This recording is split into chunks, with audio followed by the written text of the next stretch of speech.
Listen, everyone.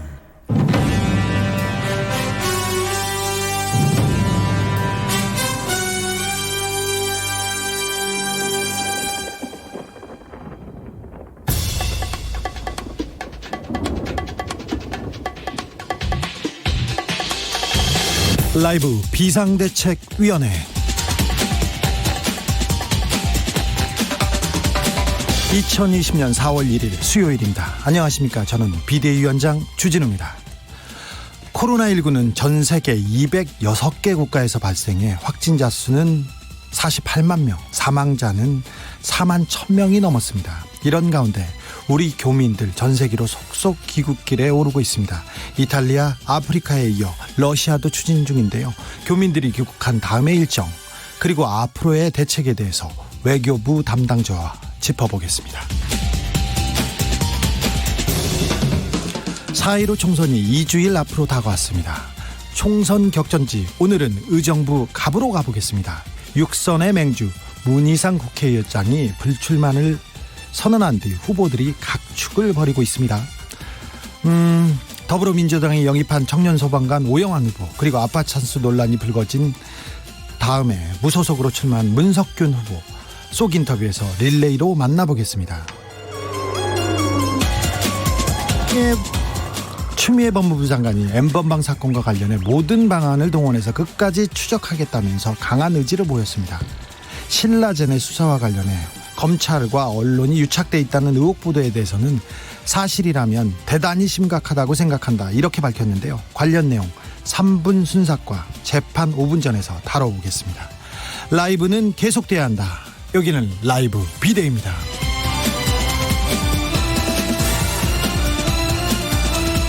오늘도 자중자애 겸손하고 진정성 있게 여러분과 함께 하겠습니다. 코로나 전 세계 확진자 수가 48만 명이었는데 엊그제 48만 명이었는데 지금 84만 명이랍니다. 며칠 만에 하루에 10만 명씩 늘어나는 날도 있습니다. 이게 거짓말이었으면 좋겠어요. 만우절의 거짓말. 그런데 굉장히 세계적으로 지금 확진자가 계속 속출하고 있습니다. 오늘 만우절입니다. 올해는 거짓말로 장난하는 분 못 봤어요. 못 들어봤습니다. 거짓말하니까 국회의원들의 공약에 대해서 생각해 봅니다. 20대 국회의원들의 공약은 얼마나 지켜졌을까요? 얼마나 지켜졌는지 기억이 안 나네요. 그리고 21대 총선에 도전하는 후보들의 공약은 얼마나 지켜질까요? 거짓말 같은 공약 이거 되지 않으려면 우리 유권자가 꼼꼼히 공약을 따져보고 우리의 소중한 권리, 소중한 한 표 잘 행사해야 됩니다. 이제 총선이 2주 앞으로 다가왔는데 내가 사는 지역에 출마하는 후보들의 공약 꼼꼼히 따져봐야 됩니다. 그리고 이건 국회의원들이 꼭 해줬으면 좋겠다 하는 바람도 함께 보내주십시오. 그걸로 공약을 만들어서 이행하도록 해야 됩니다. 샵 9730 짧은 문자는 50원 긴 문자는 100원입니다. 콩으로 보내시면 무료입니다. 선물은 10,000원 상당의 편의점 상품권 준비해놨습니다. 유튜브에서 라이브 비대위 검색해서 영상으로도 보십시오. 그럼 시작하겠습니다.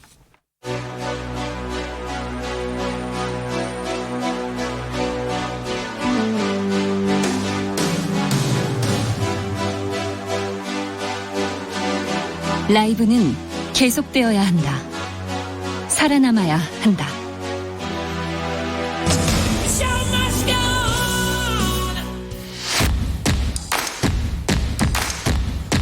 정치뉴스 피로해소에 딱 좋은 브리핑 뉴스 오영호 정상근 기자 어서 오세요. 네, 안녕하십니까. 네, 정부가 이란에 그리고 이란과 다른 나라에 방역 물품을 지원하기로 했네요. 네. 그 외교부는 코로나19와 관련해서 그 이란을 비롯한 14개 국가에 총 600만 달러 규모의 방역 물품을 지원할 예정이다라고 밝혔습니다. 네. 이 14개 국가는 이란을 포함해서 아시아 5개국, 그리고 중남미 3개국, 아프리카 중동 6개국입니다. 이란은 여기 들어가는군요. 네. 이란은 경제 제재도 있고요. 미국이 제재하고 있는 나라에서 이게 가능합니까? 네, 맞습니다. 그래서 이제 관심을 좀 모으고 있는데요. 이 외교부가 600만 달러 규모 중에서 그 200만 달러 상당의 인도적 지원을 이란에 하겠다라는 방침입니다. 네. 근데 말씀하신 대로 그 이란이 주목되는 이유가 이 미국이 이란에 대해서 이제 제재를 가하고 있기 때문인데, 그래서 이란 측이 그 일전에 우리 정부에 이 코로나19 관련해서 도움을 요청을 한 적이 있는데, 예. 우리 정부가 이 미국의 제재 때문에 좀 도울 길이 없었거든요. 예. 그런데 최근 국제사회 그리고 미국 안에서도 인도적 지원에 대해서는 제재를 풀어줘야 한다. 뭐 이런 주장이 제기가 되기도 했고요. 예. 트럼프 미국 대통령도 지금으로부터 약 일주일 전에 이란이 원하면 그 인도적 지원 부분에 있어서는 돕겠다라는 입장을 밝힌 바가 있습니다. 어려우면 좀 함께 도와야죠. 그렇죠. 그 이란이 지금 진단 키트 이외에 유전자 증폭 검사 기기, 뭐 소독기 등을 요청을 했는데 네. 진단 키트는 검토 중에 있고요. 이번 주 중에 그 유전자 증폭 기기 그리고 분무형 소독기 등을 지원을 할 예정이라고 합니다. 아무튼 우리나라가 그 다른 나라를 돕기 시작했고 우리가 방역에 대한 그 여러 가지 방법들도 먼저 지금 만들어서 지금 배포하고 있는 걸 보면 굉장히 잘하고 있고 좀 자부심이 들기도 합니다. 네, 55개국에서 인도적 지원을 요청한 상황이라고 합니다. 우리나라에 대해요. 네. 언론과 검찰의 검은 유착. 네. 예상은 했지만 심각했습니다. 그 큰 의혹이 다시 불거졌습니다. 네, 어제 MBC 보도인데요. 이 채널 A의 한 법조 기자라 하면 이제 검찰과 이 법원을 출입하는 기자들을 말하는데 이 법조 기자가 현재 이 구속 상태인 이 신라젠이라는 기업 대주주에게 자신이 이름만 대면 알 수 있는 이 현직 검사장하고 친분이 있다라면서 가족은 다치지 않게 해줄 테니까 그 유시민 노무현 재단 이사장을 엮을 수 있도록 협조하라. 이런 협박을 했다고 합니다. 이거 협박이잖아요. 가족은 다치지 않게 해줄 테니 유시민 비위 내놔라. 이게 협박이죠. 협박이죠. 네. 참고로 유시민 이사장은 이 신라젠이라는 기업 행사에 축사를 한번 한 적이 있었는데요. 이 채널A 기자는 이 제보자에게 유시민은 솔직히 개인적으로 한번 쳤으면 좋겠다. 유시민을 치면 검찰이 좋아한다라면서 이 본인이 검찰과 신뢰관계가 형성돼 있고 속칭 윤석열 라인 기사를 많이 썼기 때문에 충분히 검찰과 협의를 할 수 있다. 당신의 가족은 살릴 수 있다라는 식으로 말을 했다고 합니다. 검사가 얘기한 게 아니라 지금 기자가 얘기한 거예요? 기자가 얘기를 한 겁니다. 이거는 녹취 내용이 있고요. 내놓으면 가족은 살려줄게 이렇게 얘기했다고요? 네, 그런 얘기입니다. 근데 다만 이 해당 기자가 정말 검찰 인사와 교감이 있었던 것인지 아니면은 검찰과의 친분을 사칭한 것인지 이 여부가 좀 중요한데 이 채널A 기자는 이 제보자 그러니까 신라젠 기업 대주주 측근에게 윤석열 검찰총장의 최측근 간부와 본인이 통화를 했다라면서 해당 검사장과의 대화를 나눈 녹취록이 있다 이렇게 주장을 했다고 합니다. 녹취록을 보여주기도 했다면서요? 네, 이 보여주고 뭐 거기서 읽어주기까지 했다라고 하는데 이 채널A 기자가 뭐 녹취록이라고 주장하는 그 내용을 보면 이 해당 검사장은 이 채널A의 취재가 자신들에게 도움이 된다. 이 취재라는 건 이제 유시민 이사장에 대해서 그런 거겠죠. 네. 그리고 이 검찰 수사에 제보자가 협조를 할 경우 실제로 가족에 대한 수사를 막을 수 있다. 라거나 수사팀의 제보자의 입장을 전달해주겠다라는 취지의 발언을 했다라고 합니다. 그런데요. 네. 이에 대해서 이제 해당 검사장과 MBC가 통화를 해봤는데 한모 검사장이죠? 네, 그렇습니다. 이 사건과 관련해서 언론의 수사 상황을 전달하거나 이 녹취록과 같은 대화를 한 사실이 전혀 없다라고 밝혔고요. 이 채널A 측은 해당 기자가 이 취재원의 부당한 요구를 받아들인 적이 없으나 취재원을 대응하는 방식에 문제가 있었는지는 진상을 조사하고 있다. 다만 MBC가 오히려 이 취재 윤리에 어긋나는 일을 했다라고 주장을 했습니다. 좀 말이 안 맞는데요. 해당 기자가 이거 저도 기자 생활을 하고 좀 거칠게도 하고 그랬지만 이거는 좀 도를 넘어가고요. 선을 넘어도 한참 넘었습니다. 이거는. 네, 이 보통 취재원이 부당한 요구를 했는데 거기서 뭐 가족만은 살려주겠다라는 말을 하진 않죠. 그러게요. 네. 추미애 법무장관도 이에 대해서 좀 심각하게 받아들인다 이런 내용을 입장을 밝혔어요. 네, 이 추미애 장관이 오늘 아침 이 KBS 라디오 이 김경래 최강 시사와의 인터뷰에서 이 논란에 대해서 이 사안을 심각하게 보고 있다라고 밝혔습니다.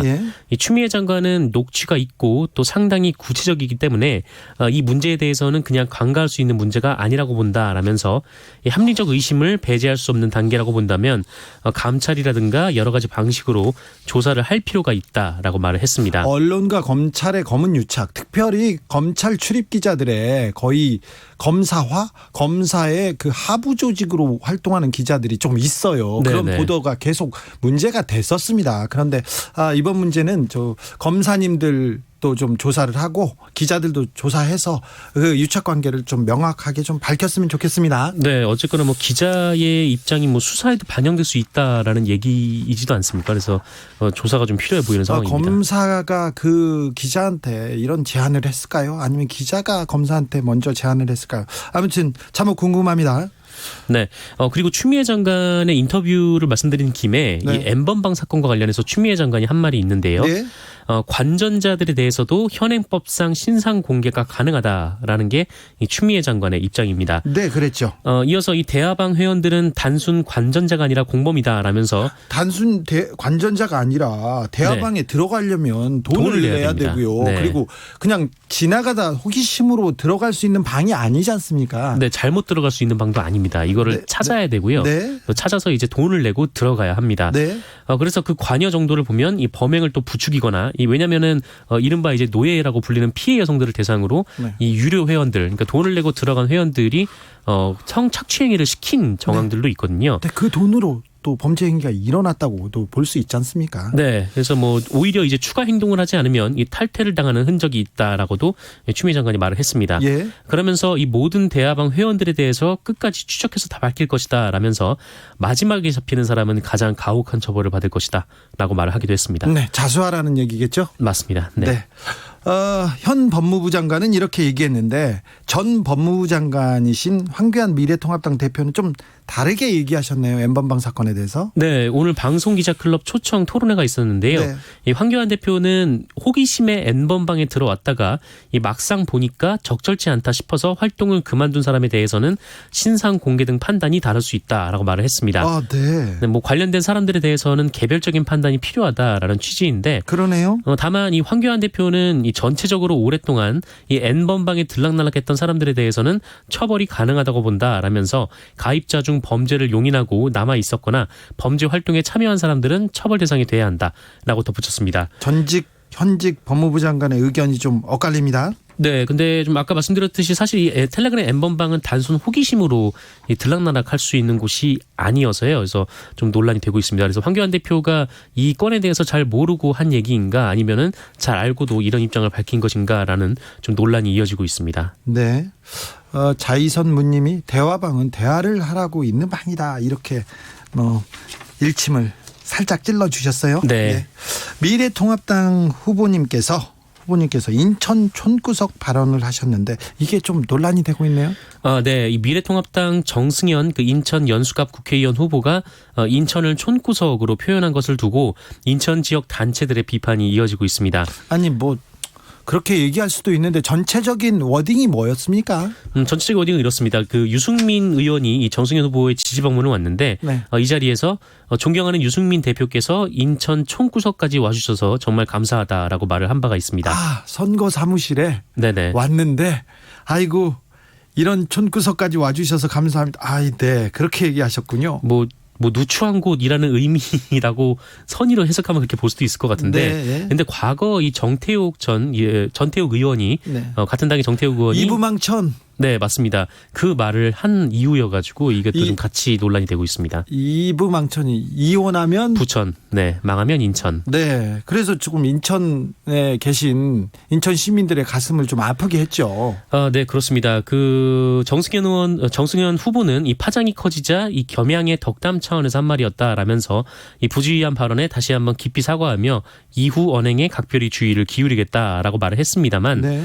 인천 시민사회 단체연대는 오늘 성명을 내고 인천은 뭐 대한민국의 관문이며 각종 산업단지와 발전시설이 입지한 이 대한민국 경제의 중심이다라면서 인천은 촌구석일 수가 없다라고 강조를 했습니다. 네. 그러면서 그 정승현 후보의 망언은 인천을 대표하는 대학의 교수까지 한 인사의 발언이라 더욱 충격적이다라면서 인천에 대한 자긍심은커녕 인천에 대한 이해가 부족하고 무지몽매하다라면서 인천을 대표해 국회에서 국정을 논할 자격이 없다라고 주장하기도 했습니다. 네이버 아버님이 이런 문자 보내셨어요. 인천 촌시민 정상근 기자 이렇게 했네요. 저 인천 사세요? 네, 인천 사람입니다. 좀 이 말 어떻게 받아들이셨어요? 이 말이요? 네. 이브망천이 맞나요? 좀 망하진 않았습니다. 저는 그렇죠. 네. 인천 뭐 세계적인 뭐 항공의 관문이고요. 우리나라의 그 관문이고 네. 산업단지 그리고 발전시설 굉장히 많은데요. 네, 뭐 비슷비슷합니다. 뭐 서울, 뭐 인천, 경기도, 네 그렇습니다. 네, 알겠습니다. 정광훈 목사님은 감옥에 가셨는데도 계속 뉴스를 만들어내고 계세요. 네, 오늘 이 전광훈 목사의 보석 신문기일이 열렸는데요. 이 자리에서 이 전광훈 목사 변호인 측이 급사할 위험이 있다라면서 이 전광훈 목사가요. 급사요? 네, 이 불구속 상태로 재판을 받게 해달라라고 법원에 요청을 했습니다. 어디 편찮으신가요? 경추 1, 2번에 운동 기능이 없다라고 하는데요. 이 넘어지거나 수면 중 급격한 자세 변화로 인해서 경추 동맥이 손상이 될 수 있다라면서 이 경우 바로 생명을 잃을 수가 있는데 수감돼 있어서 응급 처리가 불가한 상태라고 주장을 했습니다. 이명박 전 대통령이 코골이가 심해가지고 급사 가능성이 있다고 했던 게 기억이 납니다. 네, 위기 탈출 넘버원이 생각나기도 하네요. 네. 그렇습니까? 어쨌든 이제 검찰에서는 이 사건은 21대 총선 관련 사안으로 가볍지가 않고 또 같은 전력으로 집행유예 기간임에도 또 범행을 저질러서 죄질이 가볍지 않다라면서 또 도주의 위험이 완전히 없다고 보이지 않고 총선이 보름 앞으로 다가와서 유사한 범행이 없다고 볼 수 없다며 기각을 요청을 했습니다. 네. 미군이 기어이 주한미군에서 근무하는 한국인들의 무급휴직을 강행했습니다. 네, 이 주한미군 사령부는 오늘 이 주한미군 한국인 근로자 8,600여 명 중 절반에 육박하는 4,000명 정도에 대해서 무급휴직을 단행했습니다. 예. 로버트 에이브럼스 주한미군 사령관은 이 무급휴직 한국인 직원에게 전하는 이 주한미군 사령관의 영상 메시지라는 것을 통해서 방위비 분담금 특별협정이 타결되지 않아서 오늘부터 무급휴직이 실시된다라고 주장을 했습니다. 네. 뭐 그러면서 우리에게 유감스럽고 상상할 수 없는 뭐 가슴 아픈 날이다. 한국인 직원에 대한 부분적 무급휴직은 우리가 기대하거나 희망했던 일이 아니었다라고 주장을 했습니다. 이 미국은 우리나라가 방위비 분담금을 더 내지 않아서 한국인 직원들의 월급을 줄 수 없다 이렇게 지속적으로 주장을 하고 있는데 지금까지는 좋았잖아요. 그 방위비 분담금으로 한국인 직원들 월급 잘 주고 잘 유지했지 않습니까? 네, 이 기존 방위비 분담금의 절반도 안 됩니다. 이 한국인 주한미군 근로자의 인건비가요. 네. 어쨌든 이 무급휴직 상태가 장기화할 경우 뭐 당장 우리 국민들의 생계가 막막해지는 데다가 뭐 주한미군의 안전적 운영에도 차질이 빚어질 것으로 보이는데요. 이에 우리 국방부가 매우 유감스럽게 생각한다라고 밝혔고요. 방위비 분담금 그 협정은 어떻게 돼가고 있어요? 오늘 뭐 아침에 곧 타결이 임박했다라는 보도가 나오긴 했습니다만, 네, 그렇잖아요. 네, 근데 아직 타결 소식은 전해오지 않고 있습니다. 뭐 좀 잘 되는 분위기가 좀 보이긴 합니다. 네, 그 보도에 의하면은 뭐 미국 측에서 뭐 5조 이상을 증액할 것을 요구를 했었는데 갑자기 1년 만에 5조 이상 더 내놓으라고 막 그랬죠. 네. 근데 뭐 저희가 뭐 20조를 내는데 5조를 더 내라 이게 아니라 네. 저희가 1조를 내고 있는데 네. 5조를 더 내라고 했던 거거든요. 근데 네. 어쨌든 미국 측에서 요구 조건을 많이 낮췄다. 뭐 이런 보도가 나온 바가 있습니다. 네, 하지만 이제 타결 소식은 아직 전해지지 않고 있습니다. 좀 상식적으로 좀 잘 됐으면 좋겠습니다. 대구 동산병원. 네. 감염병 전담병원이고요. 여러 차례 뭐 언론에 나왔어요. 동산병원. 네, 그렇습니다. 그런데 여기서 갑자기 50여 명에 이르는 계약직 직원을 해고하기로 했습니다. 지금 이 난리통에 네, 이 코로나19 최일선에서 감염 위험을 무릅쓰고 일하던 이 비정규직 노동자들이 일자리를 잃을 위기에 처했습니다. 이 한겨레 보도인데요. 동산병원이 지난 12일부터 일부 직군을 제외하고 계약직 전원에게 계약 만료를 통보하고 있다라고 합니다. 왜 그렇대요?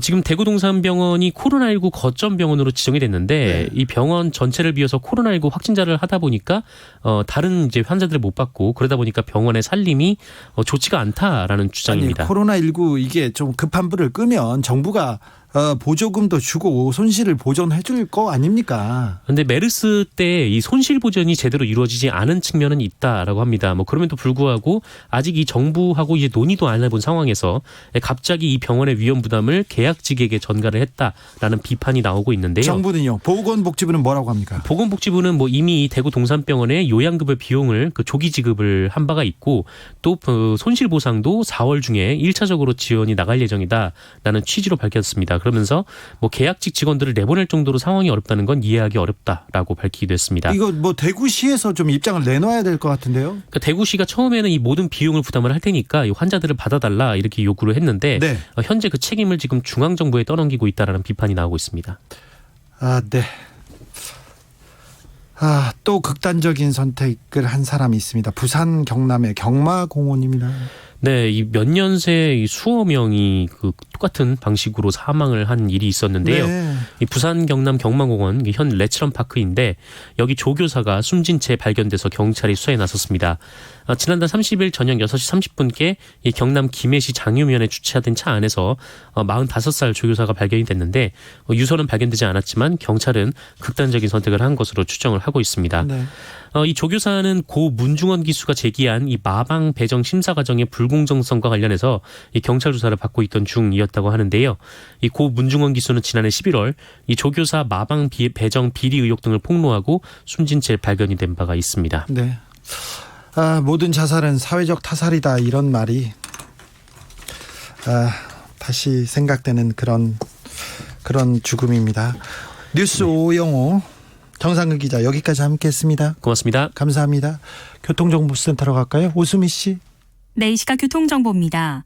지금 영동고속도로 위로 여러 고장난 차들이 정차해 있습니다.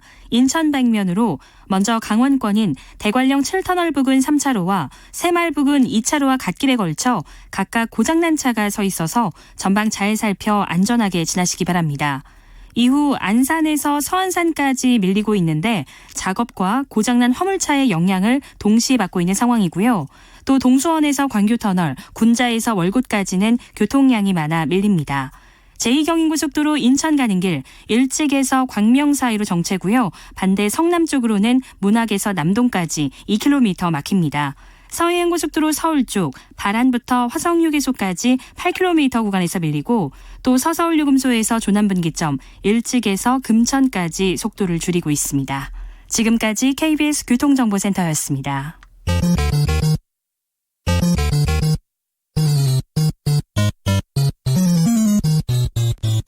KBS 1라디오 라이브 비상대책위원회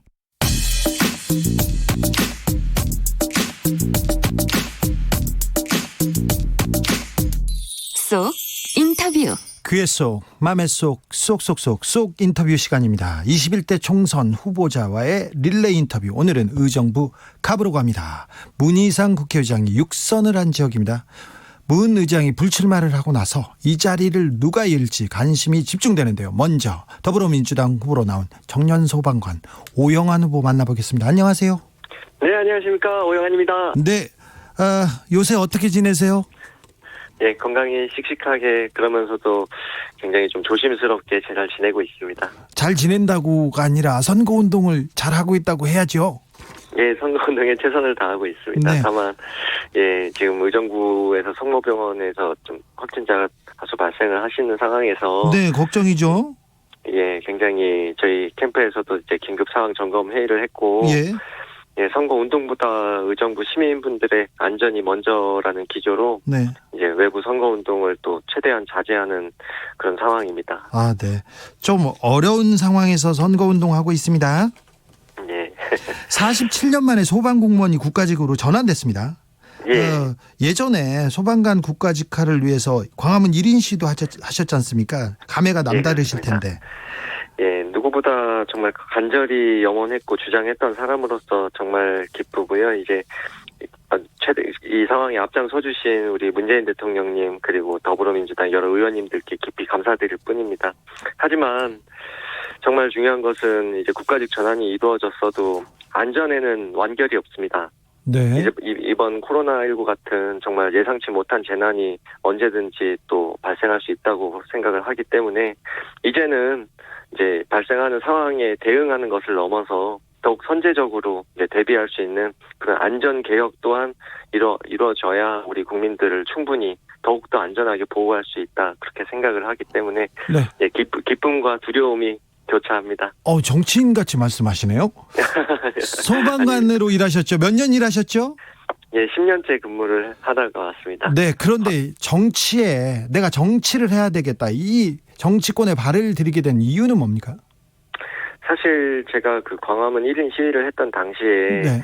이제 가슴 아픈 우리 세월호 참사가 일어났을 이제 몇 달 되지 않았을 때인데 네. 당시에 박근혜 정부가 이 소방방재청과 해경을 해체하고 네. 정말 국민 안전 정책의 현장과는 정반대로 오히려 역행하는 모습을 많이 보여줬습니다. 네, 저기 뭐 해경은 그렇다 치고요. 그때 갑자기 왜 소방 방재청은 왜 그렇게 된 거죠? 사실 참 그 구조를 하지 못한 책임을 현장 구조 조직에 떠넘긴 것이라고 볼 수 있고 네. 또 그러면서 그 구조 지휘 기능을 아예 독립적인 부처를 만든다 하면서 행정조직 밑으로 현장 구조조직을 넣어버린 거예요. 예. 정말 이제 현장의 구조대원으로서는 이제 현장에 대해 알지 못하는 사람들의 이런 지휘와 이런 정책적인 판단을 믿을 수가 없는 상황이 되어버렸기 때문에 국민 안전에 역행한다 이렇게 제가 주장을 했고 네. 실제로도 그런 모습이었습니다. 그러네요. 의정부에 연고가 없습니까? 의정부하고 관련이 없습니까, 후보님?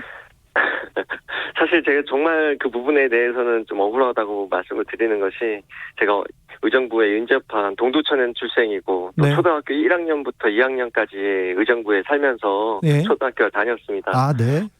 예, 또 직업군인이셨던 아버지가 젊은 시절 첫 내 집 마련을 하신 집이 바로 의정부 호원동에 있는 쌍용 아파트였고요. 네네. 호원동 나왔네요. 네. 연고 맞네. 네.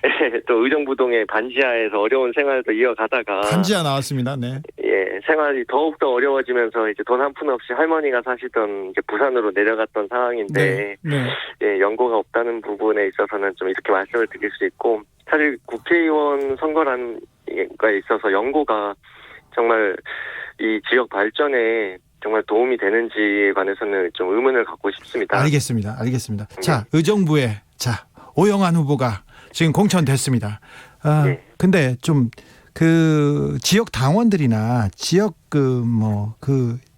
당원이나 거기에 있는 민주당 그 시의원, 구의원 이런 분들이 잘 안 도와줬습니까? 사실 처음부터 이렇게 마음을 쉽게 열어주시지는 않을 거라고 생각했는데 네. 또 이토록 강한 반발까지 역시 예상치 못했고요. 네. 예, 처음에는 정말 아무도 없이 이렇게 있었지만 지금은 또 현역 도의원 분이 두 분이 의정부에 계시는데 모두 저와 함께 하고 계시고 네. 또 총선 예비 후보로 뛰셨던 장수봉 후보님까지 저희 이제 선대위원장님으로 모셔서 함께 하고 있습니다. 네. 자, 오영환이 국회의원이 되면 이 동네를 어떻게 바꾸겠다. 잠깐 얘기해 주세요. 네, 정말 이 의정부라는 동네가 이제 서울의 군사 위성 도시 이런 이미지로 너무 오랫동안 남으면서 또 실질적으로 미군 기지들이 오랫동안 참 넓은 부지에 있으면서 이 개발 제한이 많이 심각했던 동네입니다. 네, 그리고 사람들은 잘 모르죠. 부대찌개나 알죠. 예, 그런 이미지를 탈피하기 위해서 여기 의정부 시민분들이 변화를 간절히 원하고 있다는 것을 길에서 인사를 드릴 때마다 체감을 할 수 있고요. 말씀을 많이 듣고 있습니다. 네, 의정부는 근데 여러 자랑할 만한 게 많이 있죠? 네, 그렇습니다.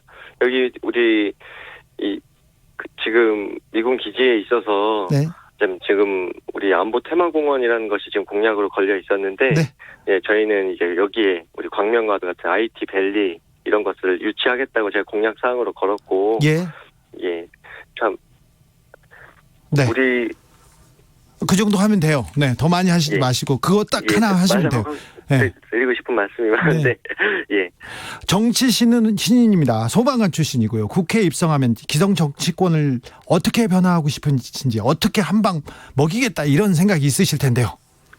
지금 잠깐만 지금 현재 기성 정치에 대해서 말씀이십니까? 네네네. 내가 국회에 입성하면 지금까지 제가 또 우리 시민의 입장에서 바라본 정치가 막말 정치, 비방 정치, 진영 정치, 장외 이런 활동들에 있어서 국민들이 정치 혐오, 정말 정치에 대한 실망 너무 심하게 많이 느끼고 있는 상황입니다. 이런 상황에 있어서 오직 민생에 관한 법률들은 최우선으로 처리할 수 있는 그런 방법들을 강력하게 드라이브를 걸 수 있는 젊은 패기가 있는 사람 바로 저라고 생각을 합니다. 네, 이번 총선의 시대 정신이 뭐라고 생각하십니까? 이번 총선에서만큼은 사실 우리나라뿐 아니라 전 세계적으로도 국민의 생명을 얼마나 안전히 지키기 위해 노력을 하는가, 얼마나 안전한 나라를 만드는가라는 것이 시대 정신이라고 생각을 합니다. 이런 생명 안전에 있어서 정말 적합한 후보, 정말 어떤 일을 얼마나 열심히 얼마나 현장에 대해 잘 아는 후보가 네. 누구인지 현명한 판단을 해주실 것이라 생각합니다. 자, 부인이 또 유명하신 분이시죠?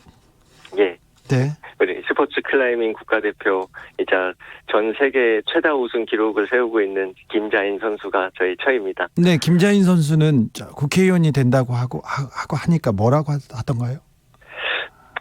정말 제가 소방관으로서 또 남편으로서 또 그 이전부터 보여준 모습들이 책임감 있는 사람이라고, 야, 저처럼 책임감 있는 사람이 정치를 해야 돼 하고 마땅히 가야 한다고 응원을 보내줬습니다. 네, 지금이요?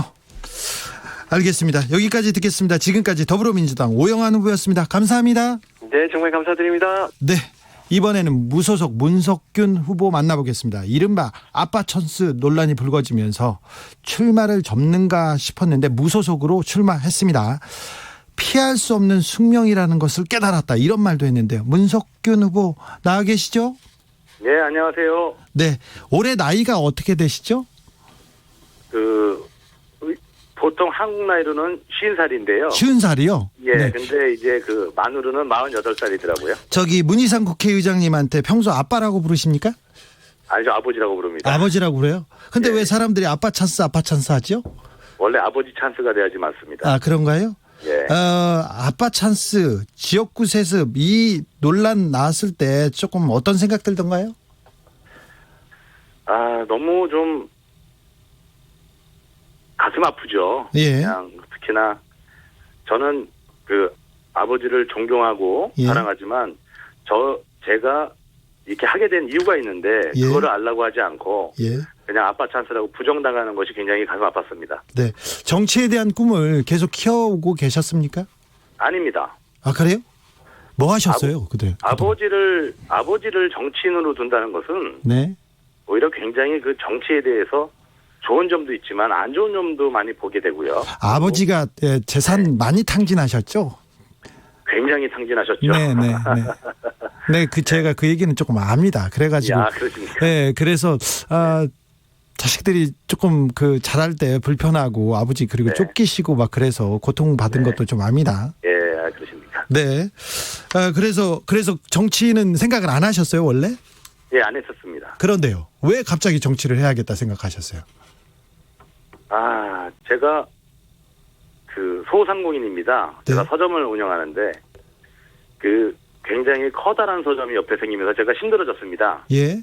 그러면서 제가 막말로 이제 다른 사람들이 다 생각하시기에 여유 있고 힘 있고 액 있고 이런 사람인데도 네. 예를 들어서 봐주실 때는 네. 근데 제가 너무너무 힘들었습니다. 예. 그 세월이. 그래서 이거는 정치적으로 좀 풀어야 될 문제가 있다.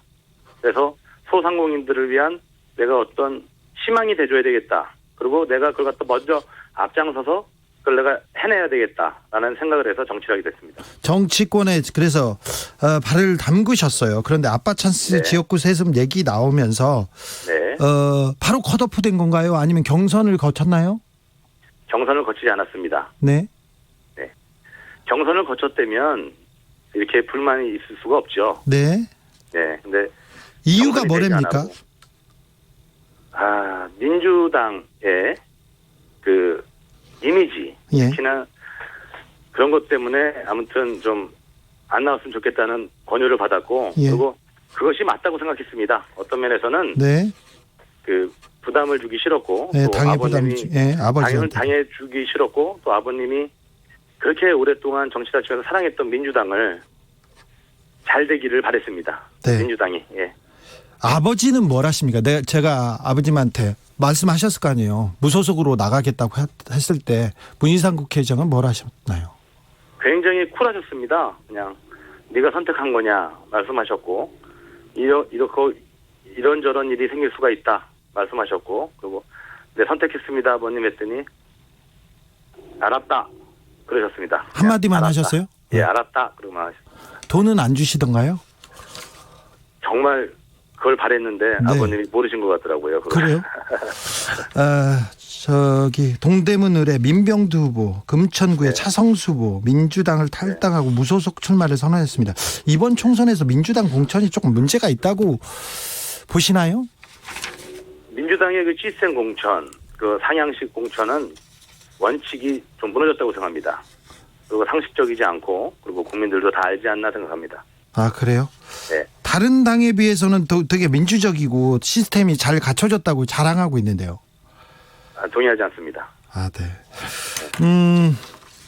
오영환 후보 장점 하나 얘기해 주세요. 아까 일단, 민주당 오영환 예, 후보 예. 나왔습니다. 당에서 영입한 후보지 않습니까? 네. 그러면 굉장히 그 좋은 인물이라고 생각합니다. 네. 특히나 그 청년들이 좀 이렇게 젊으신 분들이 네. 당을 위해서 최선을 다해 주셔야 된다는데 동의하고요. 예. 그리고 특히나 이분의 직업이 소방관이라는 것에 대해서 더욱 좋은 이미지를 갖고 있습니다. 네.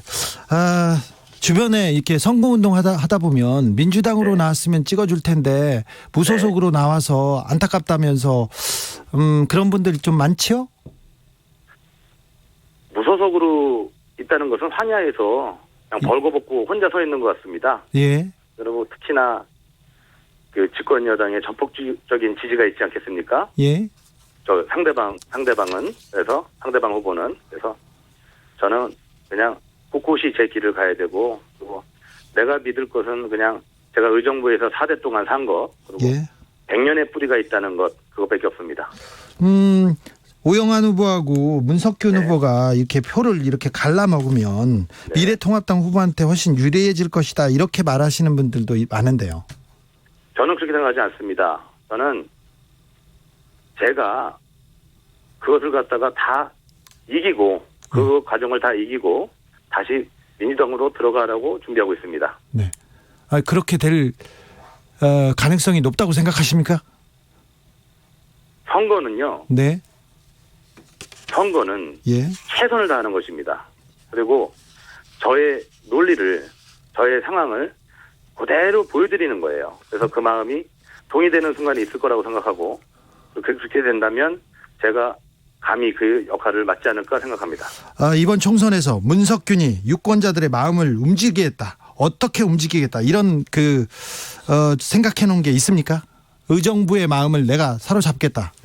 예, 잘 아시다시피 이 코로나19 때문에 경제가 많이 어려워졌다고 생각합니다. 예. 민생을 아는 후보가 선호될 것이고 특히 의정부 같은 경우는 소상공인 비율이 81%에 달합니다. 예. 이것을 갖다 가장 잘 이해하는 후보가 문석균이고 제가 해낼 수 있다고 생각합니다. 아, 끝으로 이번 총선에 시대 정신이 있다면 무엇일까요? 저는 돌아가신 김대중 대통령의 말씀이 가장 떠오릅니다. 네. 서생적 문제인식 그리고 상인적 현실 감각 이것이 저의 모토고 이것이 시대 정신이라고 생각합니다. 네. 지금까지 무소속의 문석균 후보였습니다. 감사합니다. 감사합니다. 의정부 갑 미래통합당 강세창 후보께도 여러 차례 인터뷰 요청 드렸습니다. 그런데 일정상 나오지 못하신다고 해서 인터뷰는 성사되지 못했습니다. 기회가 될 때 꼭 모시겠습니다.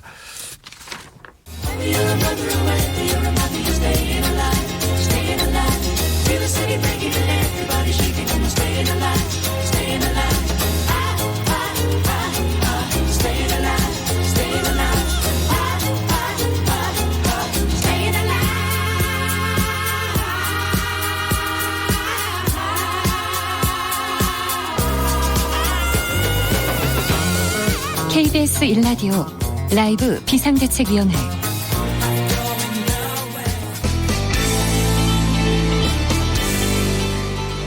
딱 5분이면 됩니다. 5분 동안 대한민국 정당 소식을 국제심판처럼 공평하게 공정하게 전해드립니다. 오창석의 5분당. 오창석 평론가 어서 오세요. 네, 안녕하세요. 오창석입니다. 네, 공식 선거운동이 내일부터 시작됩니다. 총선은 이제 2주 남았습니다. 각 네. 당 상황 살펴볼까요? 네, 미래통합당 먼저 살펴보도록 하겠습니다. 네. 보통 각 정당들이 총선 전에 네. 이렇게 현충원이나 이렇게 참배를 합니다. 첫 번째 코스죠. 그러면 현충원 참배. 평소 이렇게 선열에 대해서 이렇게 생각하시는지는 모르겠으나 네. 아무튼 다 가십니다. 정치인분들. 네, 이번에도 미래통합당 지도부가 함께 현충원을 참배했는데요. 네. 이 과정에서 황교안 대표가 목례를 할 때 허리를 숙여서 인사를 했다. 이게 무슨 말이죠? 사실 이제 국기에 대한 경례를 하지 않습니까? 국기에 대한 경례를 해야죠. 그런데 예. 국기에 대한 목례를 했다고요? 네, 국기에 대한 이제 경례를 할 때 오른손을 이제 왼쪽 가슴 위에 올리지 않습니까? 네. 이렇게. 네, 옆에 있는 사람이 누가 고개를 숙였나 봐요. 이 예. 해명 자료는 그렇습니다. 참배를 같이 진행하던 양섭 국립서울현충원장이 묵념하듯이 목례하는 걸 보고 따라했다. 그래서 고개를 남들이 다 국기에 대한 경례를 할 때 네. 혼자 고개를 숙여서 인사를 했다. 원래는 국기에 대한 경례를 하다가 네. 눈치를 보니까 목례하네. 그래서 살짝 손을 내리면서 목례로 바꿨다 이건가요? 네. 그래서 이게 영상에 남아서 국기에 대한 경례도 못하나 네. 이런 이제 이야기를 들었고요. 물론 사실 그건 넘어갈 수 있는 부분이죠. 국기에 대한 목례를 할 수도 있겠죠. 네. 예, 그리고요. 김종인 선대위원장하고 같이 갔습니까? 예, 김종인 선대위원장 사실 이제 나오면서 방명록을 쓰지 네, 않습니까? 한 자씩 써야죠. 예, 이게 정치인의 강력한 메시지가 될 수가 있는데요. 네. 처음에 미래통합당 선대위원장 김종인이라고 써야 하는데 예. 미래통합당이 아니고 민자를 썼다가 네. 두 줄로 쫙쫙 긋고 미래통합당 선대위다라고 썼다고 합니다. 머릿속에 아직 민이 살아있나 봅니다. 네, 그래서 일각에서는 민자 두 줄 짝짝 끄니까 네. 먼 미래통합당처럼 보인다라고도 누가 이야기를 했습니다. 네. 미래 한국당 원유철 대표랍니다. 원유철 대표가 바뀐 지 얼마 안 됐는데 미래통합당과 우린 형제다 이렇게 강조했습니다. 네, 원유철 대표는 우리는 미래통합당과 형제 정당이다 라면서 동일성을 강조했습니다. 지금 현재 선거제도 4+1이라는 정치 압제가 만든 악법이다라고 얘기하면서 우리 미래통합당과 미래한국당은 어떠한 이질감이나 차이가 없다. 그리고 민주당이 만든 조국 사수 본당 1중대 2중대 정당과는 다르다라고 이야기를 남겼습니다. 네, 무슨 말인지는 알겠습니다. 더블로 가겠습니다. 네, 더불어민주당입니다. 더불어민주당 역시 더불어시민당과 한몸 마케팅에 나섰는데요. 네. 일단 선대위 출정식 바로 내일 예정에 있습니다. 함께하기로 했고 공약도 비슷하게 만들고 책자형 선거 공보에 문재인 대통령과 함께하는 더불어시민당 이렇게 슬로건을 내세운 것으로 알려졌습니다. 네. 슬로건이 구체적이네요. 예, 그리고 또 하나의 정당이 있습니다. 열린민주당이 있는데요. 최강욱 후보는 라디오에 출연해서 선거가 끝나고 DNA 검사를 통해서 확인해보면 금방 확인이 될 것이다 라고 하면서 더불어민주당과의 연관성을 부각시켰습니다. 그런데요. 예, 부각시켰는데요. 사실 여기에 대해서는 이제 민주당의 오늘 정청래 의원 같은 경우는 네. 나는 정씨 거기는 최씨 서로 성씨가 다른데 어떻게 한 가족이 될 수 있느냐 라고 이야기를 남겼고 네. 또 여기에 대해서 무소속 손혜원 의원은 열린민주당의 손혜원 의원이죠. 또 모 연예인의 이름을 얘기하면서 같은 가족이다라고 이야기를 했습니다. 더불어민주당은 자꾸 열린민주당하고 선을 그으려고 하는데 네. 자꾸 열린민주당은 더불어민주당하고 같이 가려고 하는 게 보입니다. 네, 맞습니다. 정의당으로 갈까요? 네, 정의당 소식 말씀드려보겠는데요. 사실 지금 정의당 지역구에서 혈전을 펼치고 있는데 쉽지 않습니다. 창원 성산 지역구에서 정의당 후보와 민주당 후보가 단일화할 수도 있다라는 기사가 나오고 있습니다. 예. 일단 당 차원에서 단일화는 없다고 선을 그었지만 지역구별로 후보자끼리 단일화할 수도 있다라고 얘기를 남겼습니다. 예. 현재 민주당의 이흥석 후보, 정의당의 여영국 후보가 투표용지가 인쇄되는 6일 밤 전까지 이 이견을 좁혀서 단일화하려고 하고 있다는 기사가 흘러나왔습니다. 네. 민생당은요? 네, 민생당도 역시 선대위가 출범이 되는데요. 이번 총선은 실용주의 중도개혁 대표 정당인 민생당에 투표해달라라고 중앙선대위 발대식을 열었습니다. 다시 한번요. 뭐라고요? 실용주의 중도개혁 대표 정당으로 발돋움하겠다 이렇게 이야기를 남겼습니다. 그 얘기는 손학규 전 대표가 한 건가요? 네, 지금 손학규 전 대표는 상임 선대위원장이 됐습니다. 네. 네, 그래서 손학규 상임 선대위원장이 이렇게 이야기를 남겼고요. 낡은 정치 구조를 타파하고자 탄생한 정당이다라고 이야기를 하면서 민생당에 대한 지지를 호소했습니다. 네. 여기까지 할까요? 네, 그렇게 하겠습니다. 오창석 평론가 수고 많으셨습니다. 네, 고맙습니다. 인터뷰 3분 순삭으로 가겠습니다.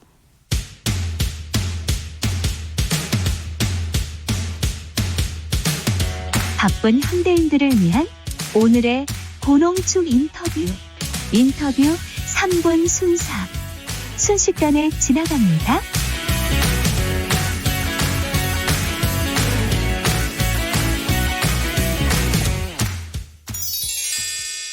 오늘의 3분 순삭 인터뷰 어제 MBC 뉴스데스크에서 단독 보도된 충격적인 제보. 금융사기죄로 수감 중인 이철전 밸류인베스트먼트 코리아 대표에게 채널A 기자가 접근해 유시민 노무현재단 이사장에 대한 비위 사실을 알려달라며 협박성 취재를 했다는 것인데요. 더욱 심각한 것은 채널A 기자가 검사장과의 유착관계를 암시하기도 했다는 것입니다. 이 내용을 보도한 MBC 장인수 기자로부터 자세한 내용 들어보겠습니다.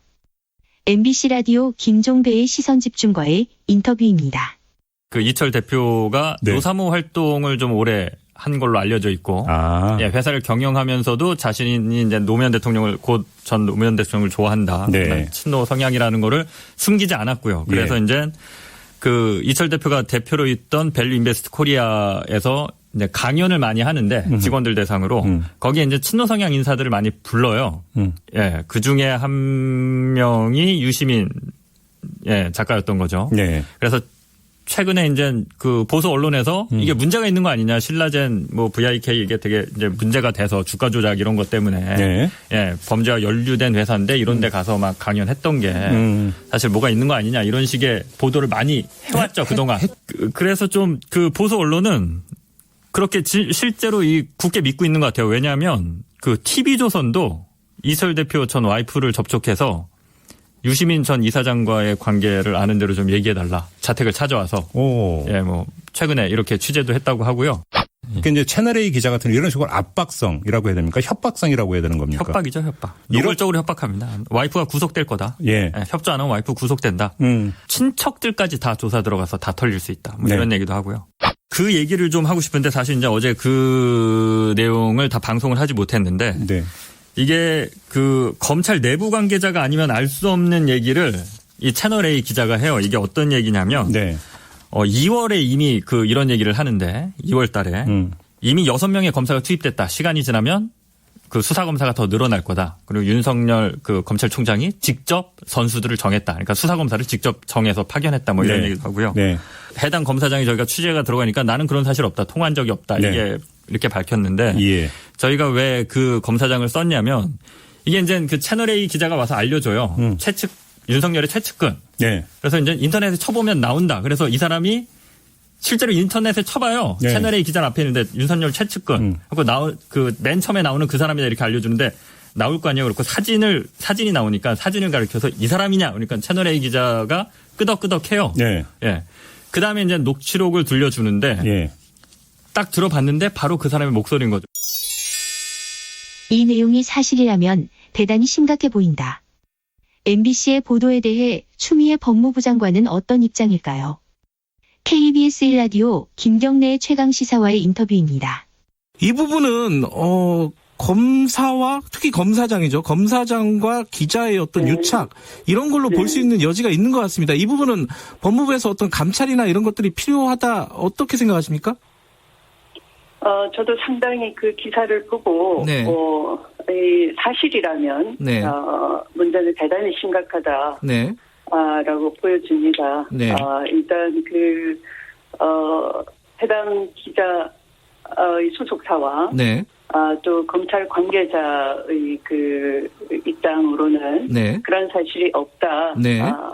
라고 이제 부인을 하고 나선 단계이지만 그러나 녹취가 있고 또 상당히 구체적이기 때문에 이 문제에 대해서는 그냥 간과할 수 있는 문제가 아니다라고 보고요.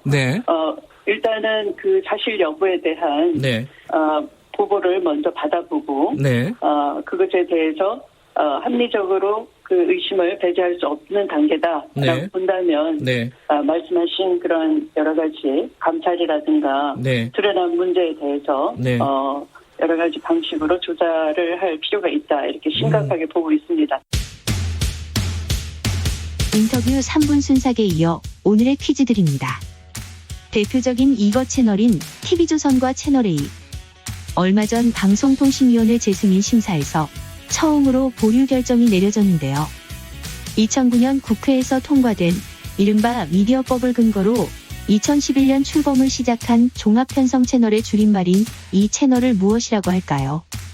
1번 종편, 2번 절편. 정답 보내시는 방법은 문자로 샵9730, 짧은 문자 50원, 긴 문자 100원. 콩으로 보내시면 무료입니다.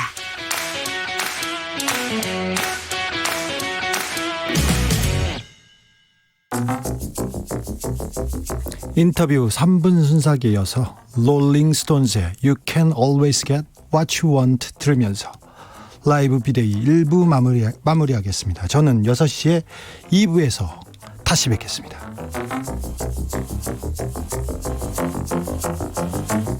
I saw her today at the reception. A glass of